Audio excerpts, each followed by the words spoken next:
c'est pas Dieu qui a créé la justice, c'est des hommes, c'est les hommes. Ils l'ont construit à partir de quoi? De leur valeur morale. Tu me parles de morale. Mais qui t'a dit que la morale existe? Franchement, qui t'a dit que la morale absolue ou objective, celle qui nous vient d'un Dieu, existe? Le problème, c'est qu'on a vu ce que les religions définissent comme bien et comme mal, et comme vérité absolue dans leur paradigme moral. On se retrouve avec, par exemple, dans l'islam, on se retrouve avec le mariage des petites filles comme étant quelque chose d'acceptable. On se retrouve avec l'esclavage comme quelque chose d'acceptable. On se retrouve dans le christianisme lui-même, que l'esclavage est quelque chose de normal, d'acceptable, parce que justement, la morale de l'époque, et c'est ça la phrase la plus importante, la morale de l'époque trouvait ça acceptable. Mais heureusement que la morale, dans le sens absolu, dans le sens vérité absolue, n'existe pas. C'est ce qui nous permet d'évoluer, c'est ce qui nous permet de progresser, c'est ce qui nous permet de corriger nos erreurs du passé. Et à chaque fois que nos erreurs du passé sont attachées à du sacré, à un dogme, à une vérité absolue, c'est très difficile. C'est très difficile de corriger ces erreurs-là. Et chacun de nous a son propre sens moral. C'est-à-dire ce que lui-même définit comme bien et ce que lui-même définit comme mal. Et ça change d'une personne à une autre. On se retrouve sur plein de choses parce qu'on vit à la même on est influencé par les mêmes choses, on regarde la même chose, on vit le même quotidien, c'est-à-dire on se retrouve sur plein de choses. Il y a des choses vraiment claires, par exemple le meurtre, on est tous d'accord que c'est mal, mais il y a des points où on n'est pas d'accord. Et donc sur les points où on n'est pas d'accord, on fait comment? Si on invoque une loi, c'est-à-dire qui va réprimer les libertés et les droits, on va invoquer la morale, comme tu l'as fait tout à l'heure.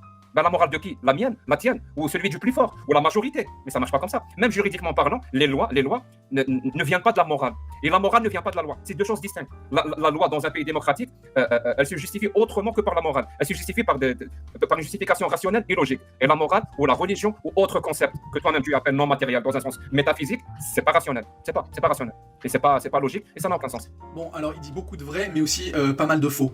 C'est sûr que la morale a évolué avec le temps, et que donc c'est ça le gros problème de l'islam, hein, c'est que leur religion, leur Coran, et c'est pareil pour la Bible, hein, mais nous on a évolué. Effectivement, ça a été le livre a été écrit avec la morale de l'époque, donc le droit de coucher avec des petites filles, droit d'avoir des esclaves et compagnie, parce qu'à l'époque c'était normal de partout dans le monde en fait. Donc voilà, c'était codifié dans le Coran, mais il y avait rien de choquant. C'est pour ça que 1400 ans plus tard, c'est quand même un peu plus problématique, et que ça cause des problèmes avec ceux qui se disent croyants, avec les vrais croyants et avec les non-croyants. Mais là où il a tort, c'est de différencier la morale de la loi. Il est d'accord pour dire que la morale, c'est pas quelque chose de divin, de créé par Dieu, mais que c'est les hommes qui l'ont fait et qui le font évoluer en fonction du temps. Mais la loi, c'est pareil. La loi, c'est pas Dieu qui l'a créée, c'est pas un truc objectif. C'est les hommes qui les ont créés. Et les lois, elles sont créées en fonction des morales des pays. Parce que par exemple, dans certains pays, on a le droit de lapider les femmes, c'est une loi, c'est pas une morale. Mais parce que pour eux, c'est aussi moral. Et nous, on n'a pas le droit parce que c'est pas moral, et donc ça fait partie de la loi.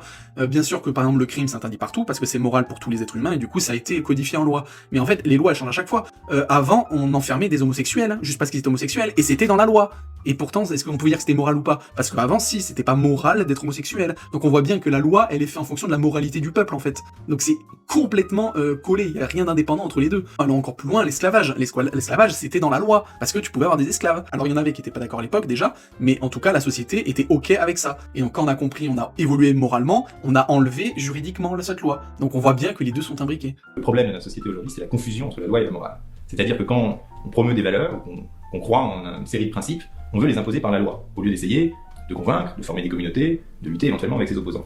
Et je pense que cette confusion de la loi et la morale est assez grave, ça se voit d'ailleurs dans la liberté d'expression, c'est-à-dire que quand quelqu'un tient un propos qui vous déplaît, vous dites immédiatement il faudrait l'interdire. La loi est faite justement pour permettre aux différentes morales de s'exprimer, sans se nuire les unes aux autres. Évidemment, c'est un équilibre un peu compliqué à tenir, mais la loi essentiellement est faite pour permettre à chacun d'exercer ses libertés individuelles, faire en sorte que ces libertés n'empiètent pas les unes sur les autres, donc se protéger d'autrui, et à partir du moment où ces libertés sont respectées, les morales doivent pouvoir être, c'est d'ailleurs tout laisser sur la tolérance de l'autre, par exemple, diverses. Et ce mec, je sais pas ce qu'il est, j'espère qu'il est pas avocat ou dans ce domaine-là, parce que c'est pareil, il est complètement à côté de la plaque. En fait, il confond la moralité avec le tribunal public. Par exemple, je sais pas, il se passe un truc au tribunal, tout le monde veut que ce mec soit coupable, qu'il prenne perpète, etc. Mais la justice, elle va être plus posée, etc. Ça, c'est ce qu'on appelle la différence entre l'émotionnel jugé sur ça, et le truc froid de la justice, etc. Mais la morale, c'est la même. Un terroriste qui a buté plein de gens, et on l'a vu à la télé, je veux dire, flagrant délit, on sait que c'est lui. Si demain la justice la quitte, en disant non, finalement ça va, il y a toute la population qui va être contre, et là, sur le coup, on peut parler de morale, parce que justement, moralement, c'est juste immoral de laisser partir quelqu'un qui a fait ça. Et donc avec le temps, ça va faire un buzz énorme, ça va soulever plein de trucs, et la justice va évoluer, et dira, bah finalement, en fait, des gens comme ça, il faut les enfermer. Donc on voit bien, encore une fois, que la moralité, il faut parler en termes de, pas d'individus. Effectivement, que s'il y a plein d'individus qui disent, oh non, lui, il faut le mettre en tôle, etc., parce qu'il a fait ça, oui, la justice, elle est à part, faut pas qu'elle écoute ces gens-là, faut pas qu'elle écoute le peuple sur un moment T. Mais là, on parle de société, de trucs plus global. Et du coup, si la justice, elle tranche calmement les faits et tout ça en fonction de ce qui se passe, elle écoute pas le brouhaha populaire, mais n'empêche qu'elle est basée sur des valeurs morales sur lesquelles elle s'est elle-même construite en fait. Parce qu'encore une fois, c'est pas Dieu qui a créé la justice des hommes, c'est les hommes. Et ils l'ont construit à partir de quoi? De leurs valeurs morales.